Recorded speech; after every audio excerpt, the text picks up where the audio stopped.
예, 여러분 안녕하십니까? 오늘은 신조 해설 첫 번째로 성부 하나님에 대한 부분, 이 부분을 우리가 함께 살펴보도록 하겠습니다. 지난번에 처음 서론 때 말씀드렸던 내용 중에서 이제 6가지로 나눠서 이제 우리가 살펴본다고 그랬는데, 이 부분에 이제 사도신경은 전능하사 천지를 만드신 하나님 아버지를 내가 믿사오며 해가지고 성부 하나님에 대한 고백으로 되어 있다 그랬습니다. 니케아 신조에서는 우리는 한 분 하나님을 믿습니다. 그분은 전능하신 성부이시며 하늘과 땅과 보이는 모든 것들과 보이지 않는 것들의 창조자이십니다. 라는 이게 고백으로 되어 있는데, 그럼 여기서 우리가 고백하는 건 뭐냐? 하나님에 대해서 다음 5가지를 고백하고 있다고 이렇게 분해해서 볼 수가 있겠습니다. 첫 번째, 하나님은 존재한다, 계신다, 살아계신다 라는 것을 고백하는 것이고, 두 번째는 하나님은 한 분이시다, 세 번째 하나님은 아버지이시다, 네 번째 하나님은 전능하다, 다섯 번째 하나님은 만물의 창조자이다, 하늘과 땅과 유형무형의 모든 것들의 창조자이다. 이런 5가지를 고백한다라는 것입니다. 순서대로 그 의미를 살펴보도록 하겠습니다. 첫 번째, 하나님은 존재한다는 것입니다. 이것은 우리가 경험하고 우리가 만질 수 있는 세계를 넘어서는 초월의 세계에 대한 인정을 의미하는 것입니다. 신앙은 신비의 차원을 가지고 있습니다. 우리의 경험과 우리의 지식을 넘어서는 초월의 차원이 있다는 것을 인정하는 그것이 신앙인 것입니다. 존슨의 말을 잠깐 인용해 보면은 그런 이렇게 쓰고 있습니다. 하나님은 존재한다는 진술은 우리가 보고 접촉하는 세계는 우리 자신의 조절 능력 너머에, 그리고 밖에 있는 우리의 시각과 접촉 너머에 있는 능력 혹은 능력들을 가리키고 있음을 말하는 것이다. 이 세계의 존재는 우리가 접촉하고 볼 수 있는 세계에 대하여 적절한 설명을 하더라도 고려되어야 된다. 그렇다면 하나님의 존재를 긍정한다는 것은 측정되고 계산될 수 있는 물리적 세계가 존재하는 모든 것이 아니라는 사실을 인정하는 것을 의미한다 라고 말하고 있습니다. 길게 어렵게 쓴 것 같지만 쉽게 말하는 건 뭐냐? 우리가 보고 만지고 경험하고 알고 있는 세계가 세계의 전부가 아니라는 것, 그 너머의 초월의 차원이 있다는 것, 이것을 인정하는 것이 바로 하나님은 존재한다, 계신다라는 그러한 고백의 의미라는 것입니다. 여기 써놓은 것과 같이 신앙은 추론과 검증과 결과에 대한 진술이 아니라 삶의 출발점으로서 인식의 고백이라는 것이 중요한 포인트가 되겠습니다. 우리가 보이는 것, 경험하는 세계만 인정하고 그 이상의 것, 그 초월의 것을 인정하지 않는 사람들을 이제 무신론자라고 그렇게 말할 수 있겠습니다. 그러나 이 무신론도 뭡니까? 하나님이 없다고 믿는 믿음인 것입니다. 이것은 증명할 수 없는 것이죠. 다시 말해서 신앙의 차원이라는 것은 증명의 대상이 아니라는 것입니다. 그렇게 믿는 것입니다. 그런데 그 믿음은 단순한 주장이 아니라 우리의 삶의 출발점으로서 새로운 인식의 차원, 그것을 인정하고 고백하는 그러한 것이 되겠다라는 말이 되겠습니다. 여러분, 우리가 경험하는 세계 이상의 초월을 인정하십니까? 아니면은 그런 것이 없다고 믿습니까? 그것은 우리의 자유지만 그것으로 인하여서 우리의 인생관, 세계관은 현격한 차이를 보이게 되고 우리의 삶의 모습도, 태도도, 인생을 바라보는 그러한 태도도 달라지게 된다라는 사실은 대단히 중요한 것입니다. 신앙이 없는 무신론자들의 삶은 자기중심의 삶입니다. 자기중심. 자기중심의 삶이고, 자기중심의 삶이고, 결국은 그것은 근원과 삶의 목적과 방향을 모르는 것입니다. 그러나 신앙인의 삶은 뭡니까? 하나님 중심의 삶입니다. 하나님 중심의 삶이에요. 그래서 우리의 근원이 어디고 어디를 목적이 무엇이고 어디를 향해서 가는지 바로 하나님의 나라죠. 이것을 분명히 알고 사는 인생이 바로 신앙인의 삶이라는 것입니다. 이러한 차이가 어디서 발생하느냐? 바로 하나님이 존재를 인정하는가 아닌가 여기에서 차이가 나게 된다는 것입니다. 두 번째로는 우리는 하나님은 한 분이라는 것을 고백합니다. 하나님을 한 분이라는 고백하는 이러한 유일신과는 어떤 의미를 가집니까? 그것은 다신론과의 결별을 의미합니다. 다신론은 뭡니까? 사람의 생각대로 신들을 만들어내서 거기에다가 신격을 부여하고 사람의 현실을 신들의 세계에 투사하는 이러한 현상들입니다. 그 그리스 로마 신화를 보면은 대표적으로 우리가 그걸 알 수 있죠. 그러나 기독교 신앙 이러한 다신론, 인본적인 신관 이것을 갖다가 거부합니다. 그리고 이신론, 두신, 투쟁의 신관이죠. 선과 악의 투쟁이라거나 혹은 영적인 것은 선하고 육적인 것은 악하다라는 이러한 이원론에 대한 단호한 거부의 의미가 바로 이 유일신관에 들어있다는 것입니다. 유일신관은 어떠한 형태의 인본적 우상 숭배도 거부를 합니다. 이것이 배타적인 것이라고 어떤 분들은 만드는 게 그것이 아니라 이것을 통하여서 우리는 어떠한 하나님의 인간적인 사상이나 권위나 이런 것들을 신격화하고 우상화해서 인간의 삶을 왜곡시키는 이러한 어떠한 시도도 거부한다는 것입니다. 틸리라는 신학자는 이러한 정신, 그것을 프로테스탄트 정신이라고 했는데 이것이 바로 서구 사회 발전의 원동력이었다라고 그렇게 그의 책에서 말한 바가 있습니다. 그렇습니다. 우리는 어떤 인본주의도 우상화하는 거, 인본주의 우상 이것을 배격하는 것이죠.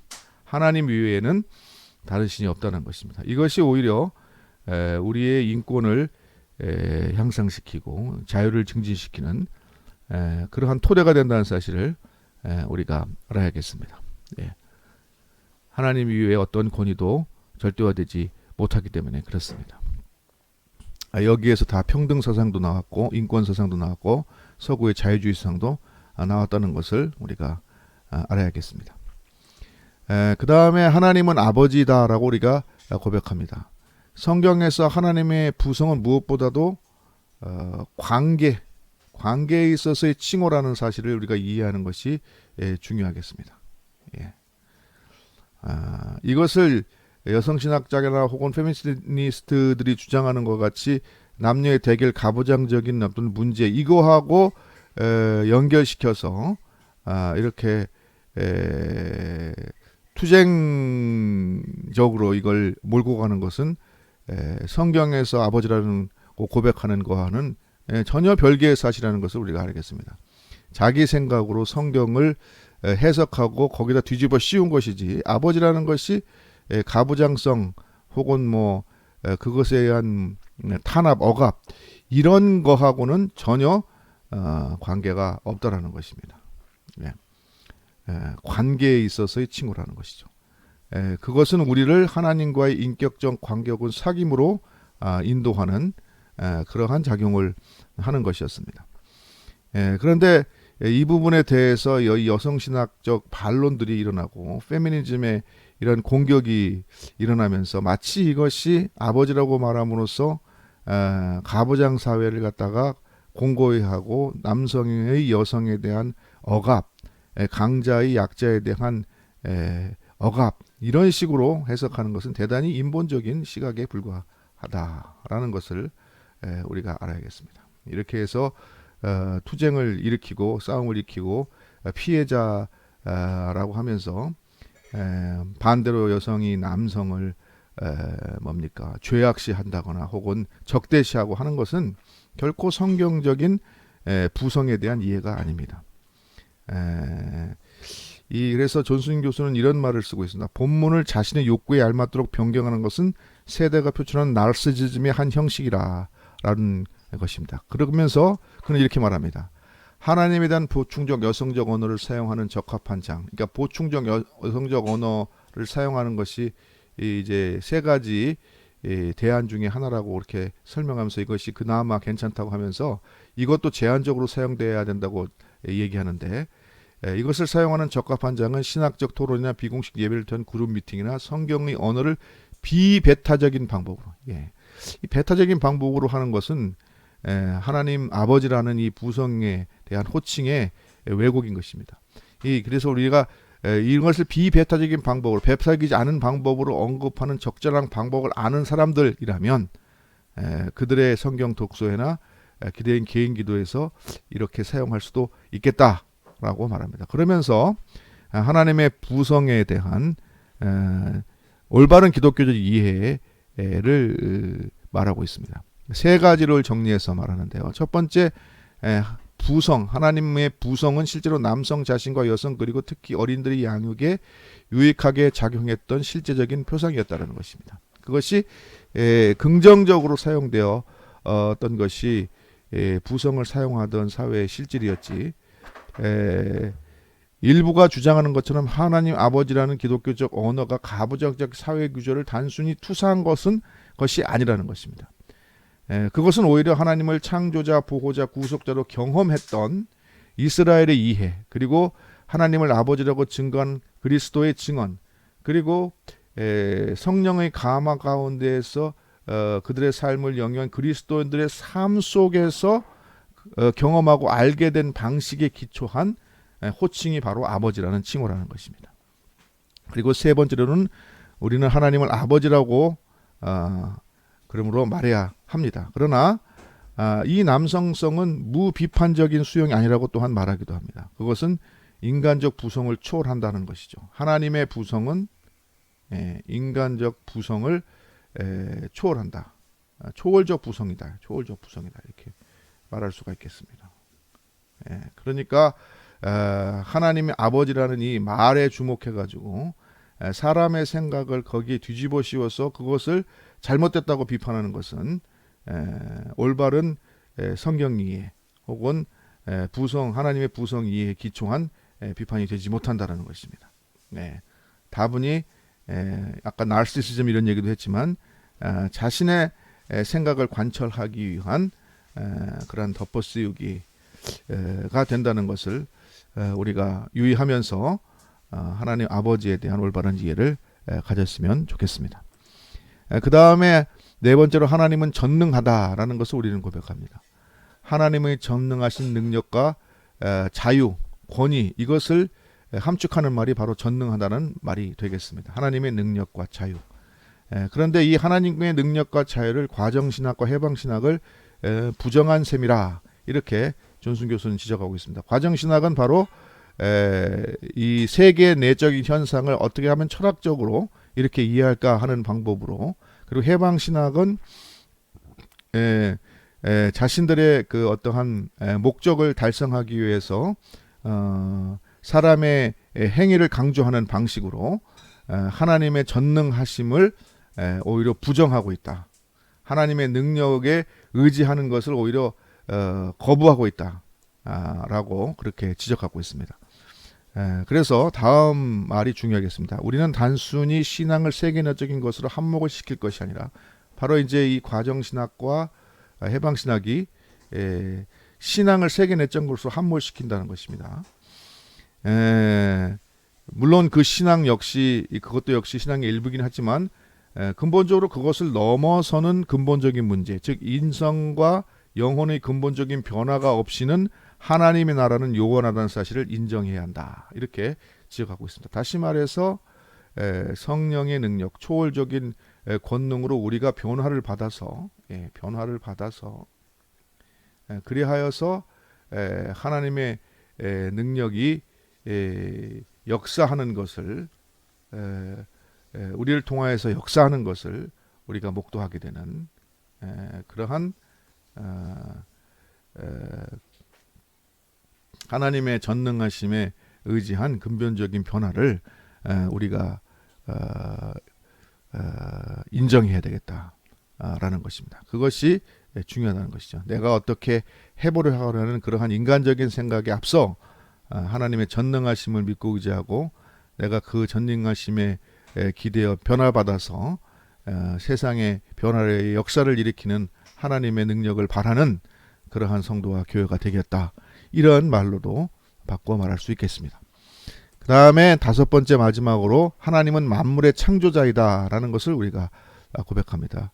특별히 하늘과 땅과 거기까지 했으면 좋은데 뭐하러 보이지 않는 모든 것을 창조했다고 부여했느냐 이거죠. 이 의미는 만물의 근원이 바로 하나님이라는 것입니다. 창세기 1장 1절을 보면 태초에 하나님이 천지를 창조했다 이렇게 나오는데 이 태초는 시간적인 개념이 아니라 원인으로서의 개념, 하나님이 모든 만물의 출발점이었다는 그런 의미로서 태초라 이렇게 이해해야 된다는 것입니다. 그러므로 우리는 보이는 것은 부정하고 보이지 않는 것은 거룩하다라는 이러한 고대적인 어떤 영육 이원론 이런 것들을 거부합니다. 우리는 창조된 세계 그 자체로 하나님의 것으로 인정하고 그것을 사랑하고 존중해야 됩니다. 이런 의미가 바로 보이지 않는 보이는 모든 것의 창조자라는 만물의 근원이라는 이런 고백에 담겨 있다는 것이죠. 그러나 동시에 보이는 세상은 회복되어야 할 구원받아야 할 세상이라는 것도 우리가 알아야겠습니다. 그러니까 세상에 대한 긍정은 절대적인 긍정이 아니라 하나님의 창조물로서의 긍정이고 그것이 왜곡되고 타락한 현실을 우리가 생각할 때에는 또한 초월하신 하나님의 능력으로 이것이 다시 회복되고 우리가 구원받아야 된다는 것을 동시에 인식하고 있어야 되겠다는 것입니다. 그 다음에 이제 두 번째로 만물의 창조자라는 의미에서 하나님께서는 만물을 창조하셨으므로 하나님은 그 창조하신 피조물들을 사랑하심으로 또한 그것을 구원하시기도 한다라는 것을 우리가 생각할 수 있습니다. 그러니까 모든 처분권이 하나님에게 있습니다. 하나님은 만물의 운행자로서 창조자였습니다. 그러니까 창조만 하고 방치해 놓는 것이 아니라 그들을 인도하고 구원하는 그러한 주관자로서 역시 지속적으로 역사하고 계신다는 것입니다. 하나님의 창조에는 섭리, 하나님의 운행, 행위가 포함되어 있습니다. 행위가 포함되어 있어요. 그래서 이 하나님은 만물의 창조자이십니다 라는 고백에는 창조하시고 지금도 역사하시고 주관하시며 구원하시는 분이 곧 하나님입니다 라는 그러한 고백이 포함되어 있다. 이렇게 이해한다는 것입니다. 오늘은 우리가 성부 하나님에 대한 고백의 부분을 살펴보았습니다. 다음 주에는 이제 다음 부분에는 이제 예수 그리스도에 대한 고백으로 넘어가는데 몇 가지로 나누어서 보게 될 것입니다. 그럼 다음 한 주간까지도 승리하시고 건강하시기를 바라겠습니다. 감사합니다.